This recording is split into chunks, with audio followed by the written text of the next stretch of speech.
kids out of line. Let Philadelphia freedom ring and patriotic voices sing. Red, white, and blue, never give up. You represent America! Hoping and praying for a brighter day. I listen to my heart and I obey. How can I see it any other way? I'm looking at life with my own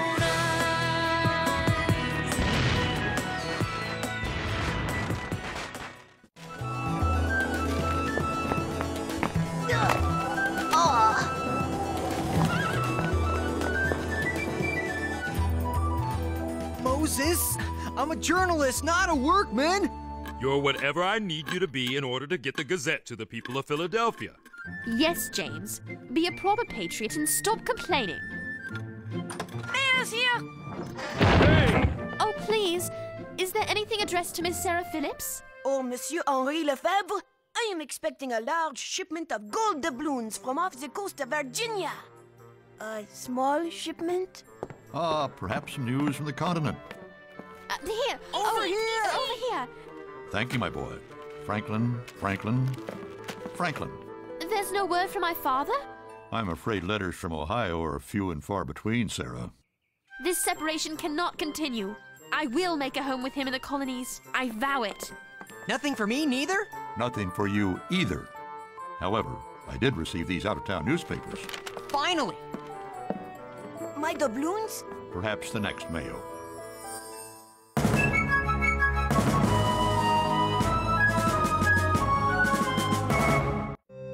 Look at this! Forced from their homes? Where? The New Hampshire Grants. Where's that? Up between New York and Canada.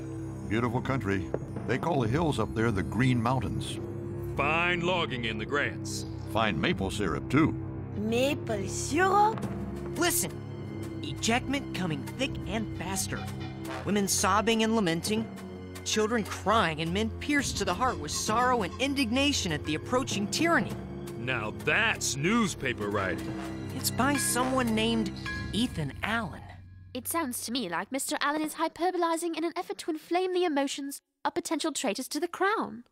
What did she say? She said, something I wouldn't lower myself by repeating. She said, Henri, that this man Allen is a liar. He sounds to me like a patriot. He sounds to me like a loudmouth, as does someone else I know. James, Sarah. Allen might be exaggerating, but he's not lying. Allowing people's land to be taken out from under them. The Redcoats aren't using muskets this time, but they're firing a broadside at us nonetheless. I've been wondering where the next hostilities with the Crown might take place. This could be our answer.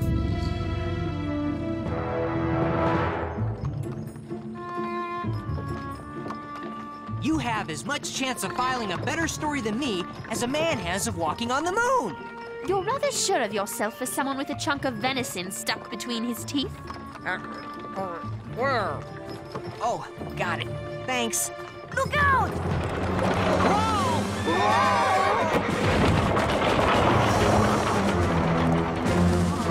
Oh, that was scary.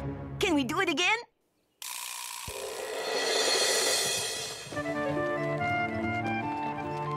This would be an absolutely lovely place for my family to make a home. Thieves! Let me do the talking. I do not need you to take care of me. Thank you. I will talk with these. Afternoon, youngsters. Can we search him now, Tom? Can we search him? That won't be necessary, Luke. Our friends here will be happy to show us anything interesting they might be carrying about their persons. Won't you, kids? A ways back, we passed a guy who looked real rich. You can probably catch him if you hurry. Come on, Tom. Let's go get him. You're a clever pup, ain't you? Now tell old Tom what you're really doing up in these parts. I am a journalist and demand safe passage in the name of King George III.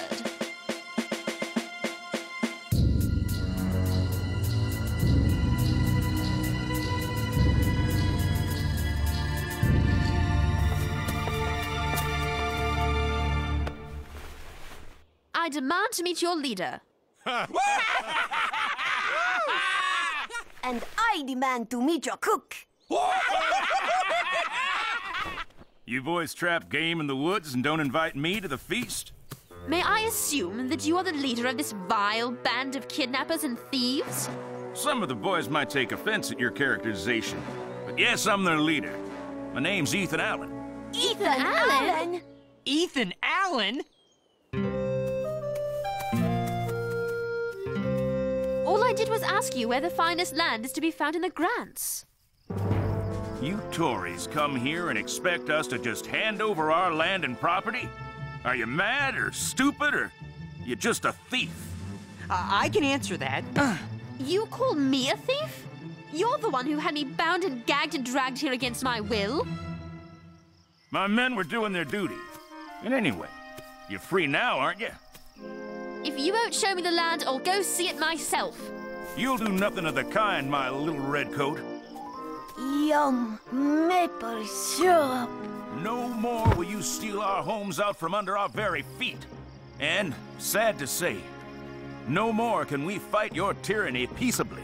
So often have the pleas and arguments of our lawful committees been ignored by your king. Ah! Ethan, on our way here, we saw a man riding a gilded chariot. Pendrake's back. Tom Buell, boys, Pendrake's back. Pendrake? You sure? Our young scout, Mr. Hiller, saw him. Miss Phillips, it looks like you'll get to see a fine Grant's home after all.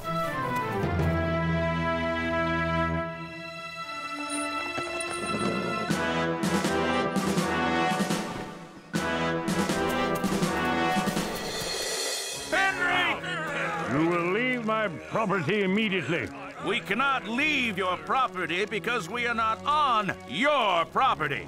You, Arthur Pendrake, are a snake infesting our Eden. We ask you one more time to leave this place peaceably. In the name of the Governor of New York and the King of England, I will not budge, sir. What will he do? Better get down. Take him, boys! Come on!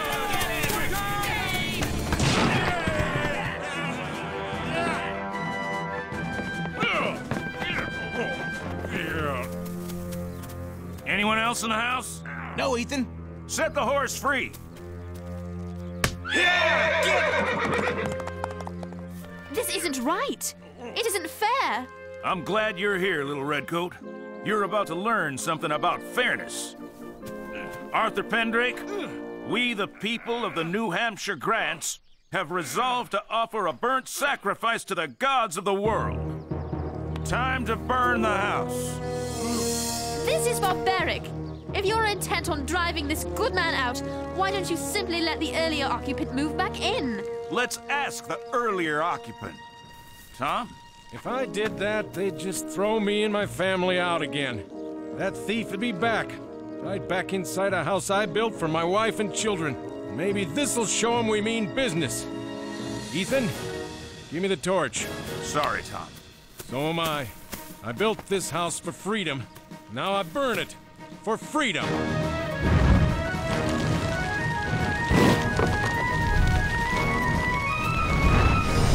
Go your way now. To the devil with your governor, laws, king, council, and assembly.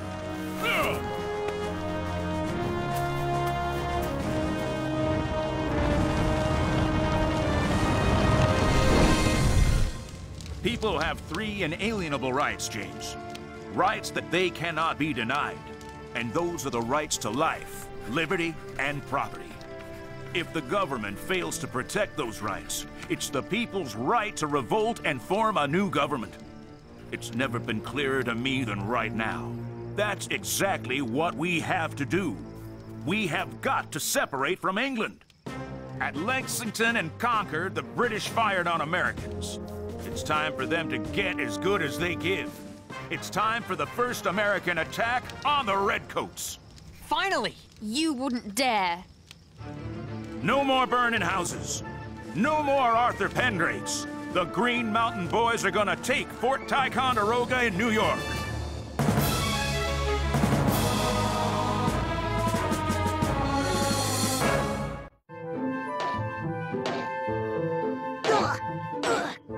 If they won't give me maple syrup, I will get my own! Sacre bleu! A redcoats! Violence, Colonel Allen, is never justified. It's the people's right to revolt. Just where did you get your outrageous excuse for a political philosophy anyway? Well, let me think. Ah, I remember now. That's right. Mr. John Locke from Pensford, England. Oops!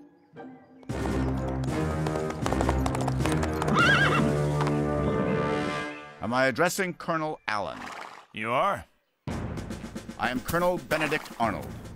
Colonel, I have been commissioned by the Massachusetts Committee of Safety to raise a regiment which I have done to attack Fort Ticonderoga. To that end, I hereby order you to turn over to me complete and utter command of the Green Mountain Boys.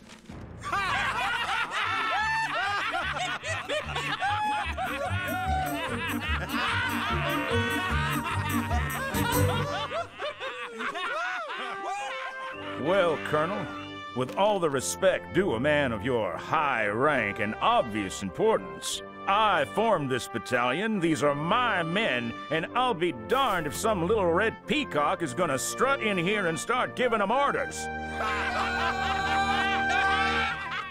This is not a request, Colonel, this is an order. If you will not obey it, I will force you to obey it. You and every single one of your so-called soldiers. How you gonna do that? Go back to your Committee of Safety?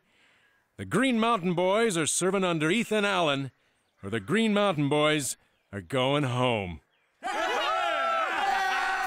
Captain, this attack is too important to jeopardize by sniping between fellow patriots. So I'll make you a deal.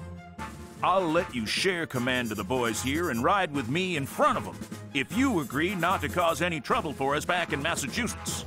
But remember, no one gives orders to these men but me.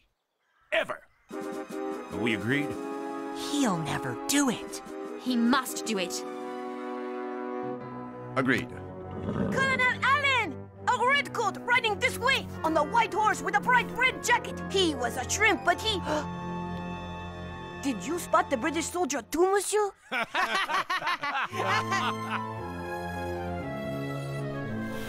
I decided to attack Fort Ticonderoga for two reasons. First, it's cannon. If we can capture the British cannon, with all due respect to you, miss, we can transport them to Boston. And send those redcoats halfway back to England with their own artillery.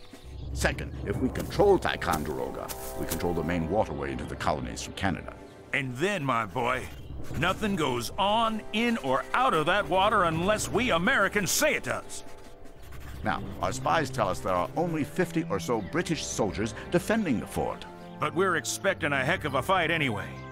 And let me say one thing to the good people of Philadelphia. Brothers and sisters, there ain't one Green Mountain boy on God's green earth who ain't prepared to meet his maker up there in that fort. Because, Miss Phillips, every man here, no matter how uncouth, how rough, how rude, is profoundly committed to fighting for America's freedom to the last beat of his heart. Colonel Arnold, I wonder if I might ask you a favor? Yes, Miss Phillips? Colonel, I request permission to join you and the Green Mountain Boys in your attack on Fort Ticonderoga. Might I be permitted to accompany you on your attack? I'm afraid that's out of the question. Son, what you're asking is highly irregular. Sir, with respect, the people of Philadelphia need to know the story of the colony's first attack on the Crown. Sir, the people of Philadelphia need to know the story of America's first attack on the tyrannous mullions of King George III. That's minions.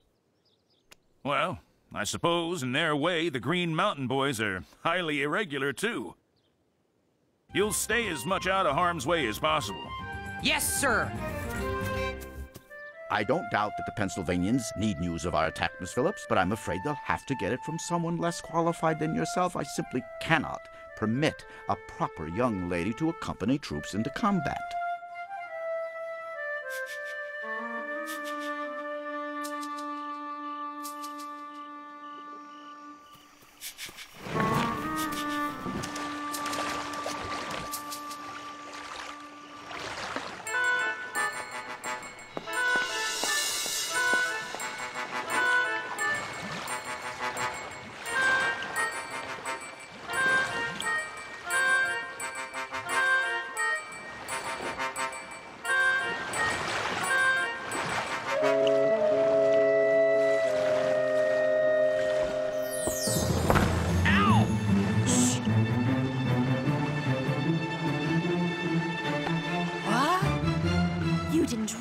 you'd be the only one getting this story, did you?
Misfire!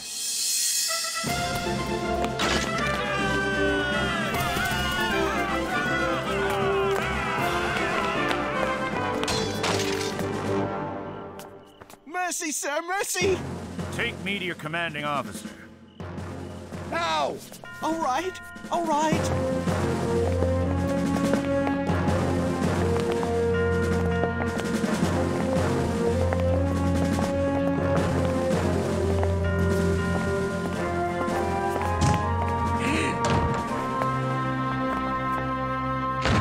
In the name of God and the Continental Congress, I demand that you surrender this fort. Come on out, you old rat!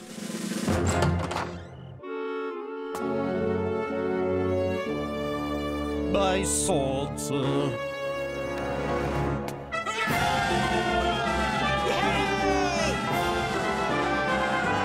Hey, prisoners! Gather all weapons, artillery, and ammunition! That's an order. Well, go on, boys, and find the rest of these redcoats.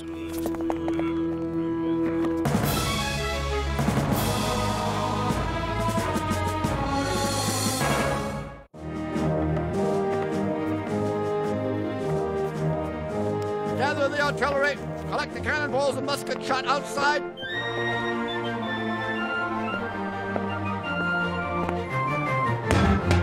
An inch to the left, and you'd be heading for a court-martial in Boston. Oh, so sorry, sir. I notice you got your story after all, Miss Phillips. I do hope we meet again under more favorable circumstances. I believe you would like my father. Major Phillips, retired. I understand he was a fine soldier. Please send him my best regards. I shall do so, Colonel. I had dreamed that he might join me in the Grants someday. But I have recently learned that the New Hampshire Grants are no place for our family to make a home. We'll eat heartily tonight. Look at all this food. No wonder the redcoats didn't fight us. They were too fat and happy from all this jerky. All this without firing a shot! We're gonna whip those redcoats in no time! Don't get cocky, son. We've a long way to go before we win our freedom. Hold on there, Edward. Wasn't that little French weasel trying to drum up some of this stuff back in the Green Mountains?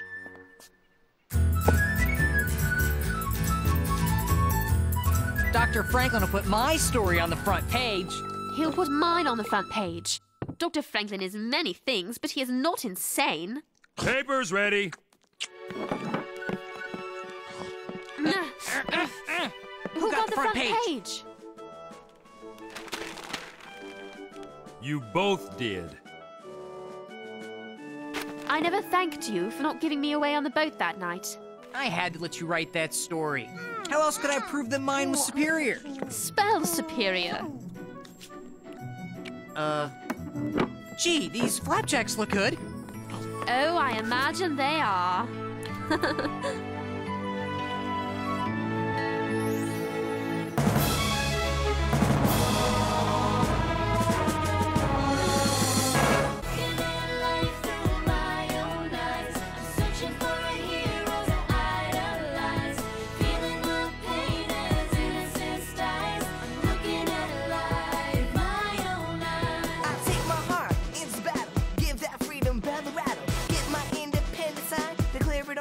out of line.